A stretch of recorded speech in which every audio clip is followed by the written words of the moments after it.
Good afternoon, everyone. My name is Dr. Miller, and the SCP we're going to be looking at today is SCP-1983. Object Class: Keter. Presumed neutralized.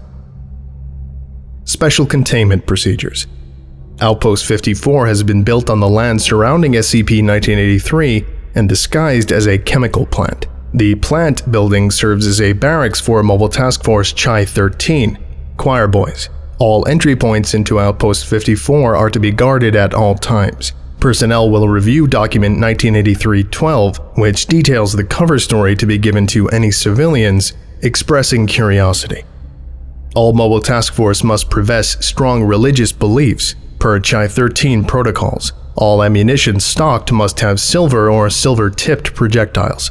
A 24-hour watch is to be maintained on the front door of SCP-1983-1. Guards are to engage in any instances of SCP-1983-2 on site. No personnel is to approach within 5 meters of SCP-1983-1 outside of scheduled testing protocol. Update.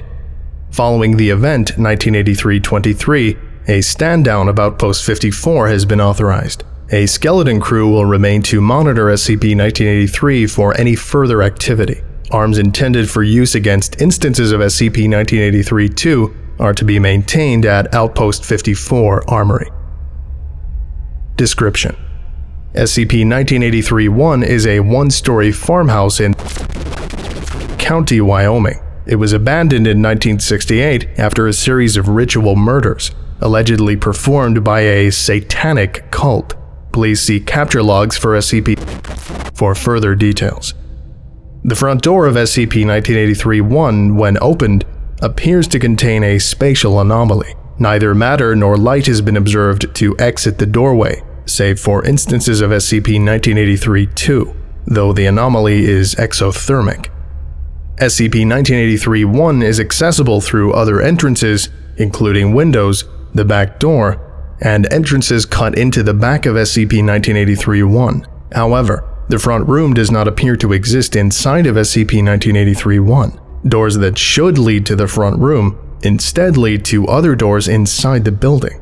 Measurements of the inside and outside of SCP-1983-1 are inconsistent. Holes cut through the interior walls of SCP-1983-1 that should lead to the front room lead instead to the outside walls around the front of SCP-1983-1, but stop 3 meters on either side of the doorway. Attempts to drill into the front room of SCP-1983-1 from the outside have led to the exposure of smaller portions of the anomaly, though instances of SCP-1983-2 have not been observed to exit them. Further attempts to breach the wall have been forbidden by L-53 due to the possibility of allowing increased potential for instances of SCP-1983-2 to appear. SCP-1983-2 are bipedal creatures approximately 1.8 meters tall. They are vaguely humanoid and entirely black in color. They are highly aggressive and will engage any human on sight. When an instance of SCP-1983-2 comes into contact with a human, they extend an upper limb into the human's chest cavity, without any apparent damage to skin or tissues. Through unknown means, they then extract the heart, killing the human. Once it has acquired a human heart, the instance of SCP-1983-2 will return to SCP-1983-1.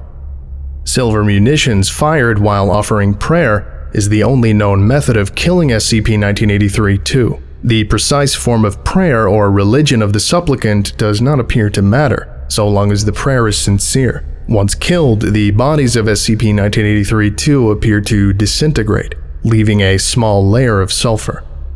SCP-1983 was discovered after a series of mysterious deaths in the vicinity of County. Foundation investigators encountered instances of SCP-1983-2 and were able to trace them back to SCP-1983-1.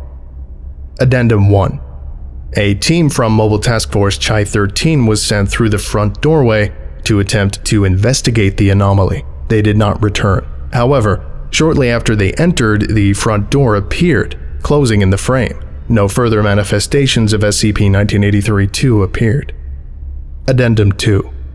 A second assault team entered SCP-1983-1 to determine the fate of the first assault team. They did not return. The door did not close. Shortly after, new manifestations of SCP-1983-2 appeared.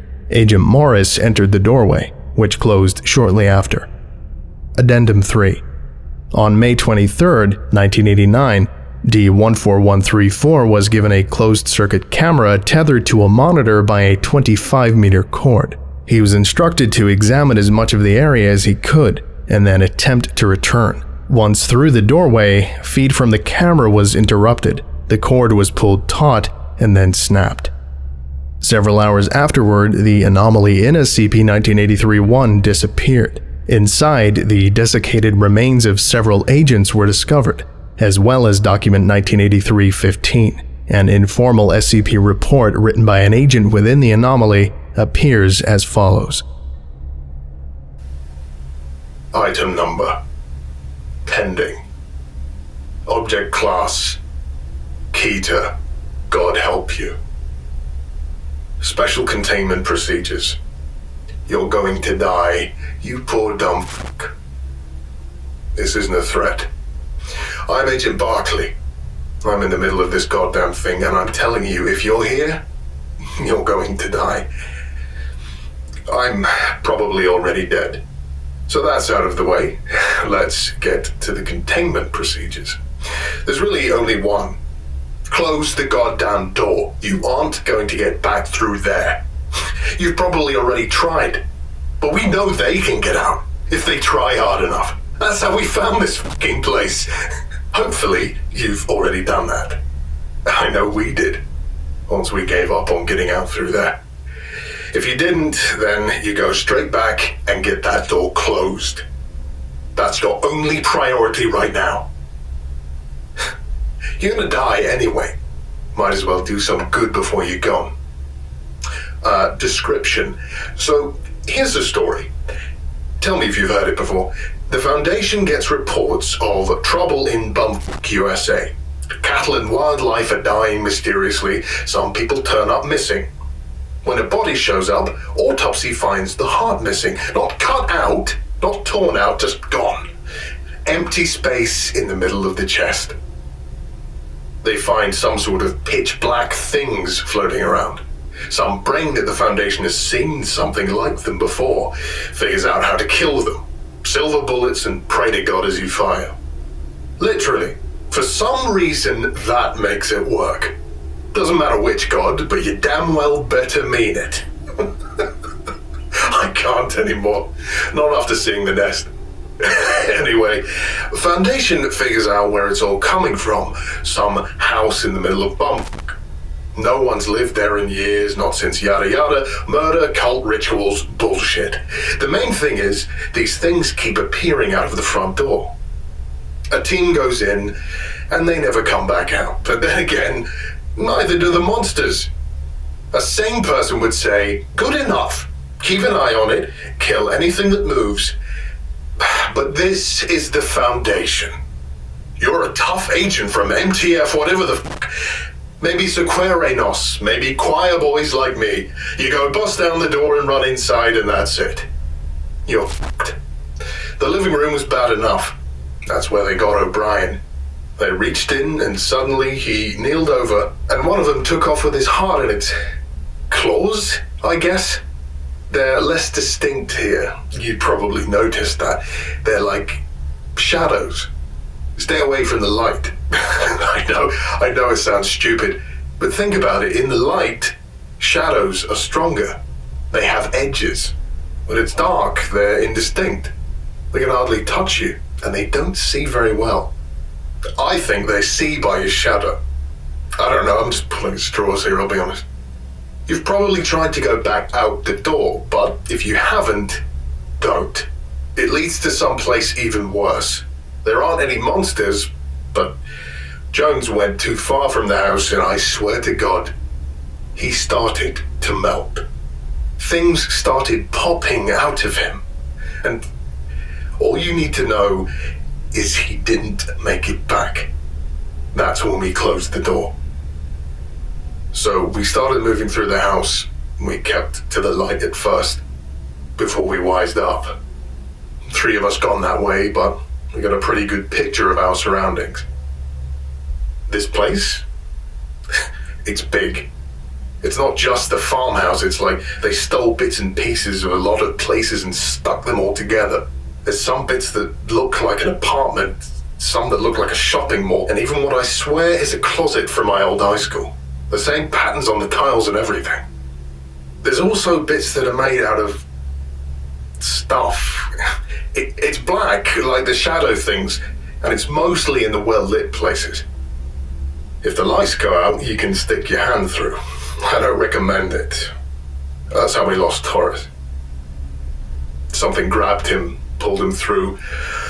The hole wasn't big enough for his head, but he still went through. Eventually. So stay away from the light places, but watch your step when it's dark. Of course, there's no way out. We figured that out too. Any door you find, it either leads to another room in this nut house, or it leads out there. And it's pretty obvious we can't live there, so it's wait until you starve to death, or one of those things gets you. Great bunch of choices, hey? There's one thing you can do. I can go through with it, but maybe you can. It won't help you live, I don't think, but I think it's important. I'm pretty sure someone's going to have to, or these things are going to get out eventually. This place is stolen from lots of places, so I'm thinking there have to be other doors.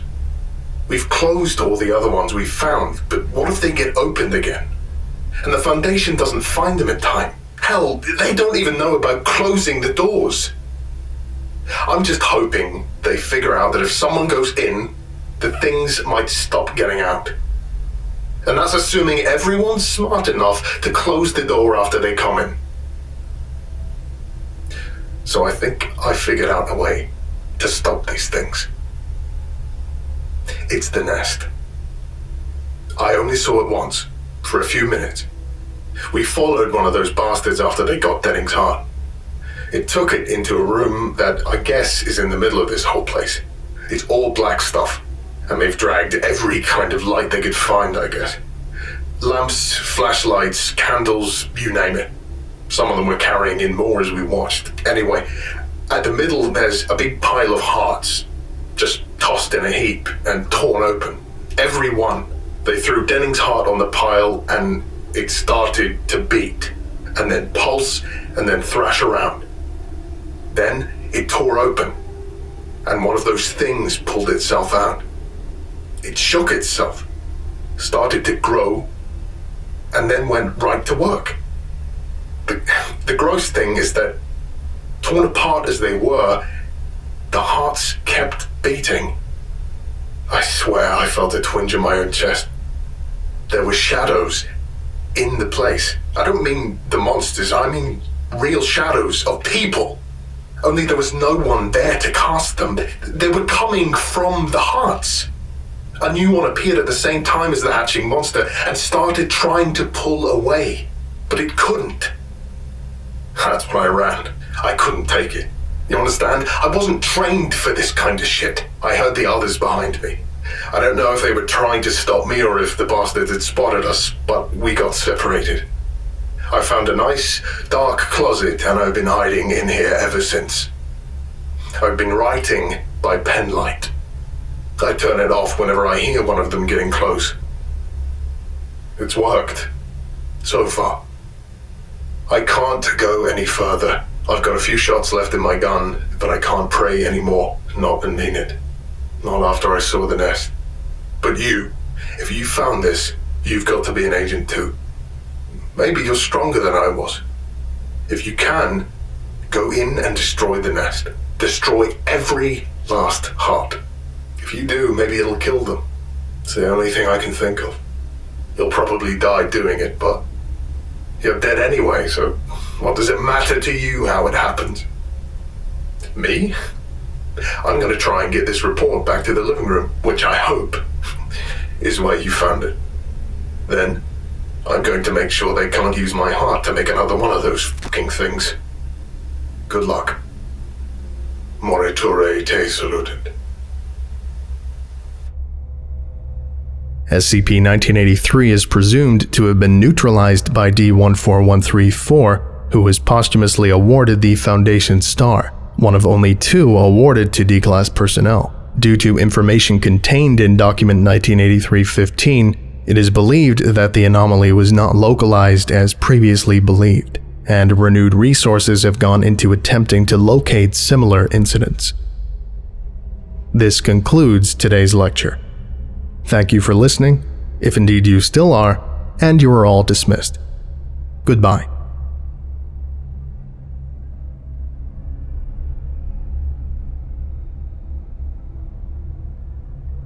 I would like to give a special thank you to Noises Conkus, Zargaram, Professor Puffer, The Morrigan, Ritalius, Karim El Ashmoui, Big Onion Bean, Sio Diodemnatus, Revenant, Brian Sanchez, Matthew Gilmore, Eric Corbidge, Kawaii Firekeeper, Longinus, Carcass Dethaqua, King Madding, James Saba, NJ Vojak, and Oblong Doucheboy. If you would like a special thank you at the end of each of my videos, and some other cool stuff as well, visit patreon.com/TheVolgun. Thank you.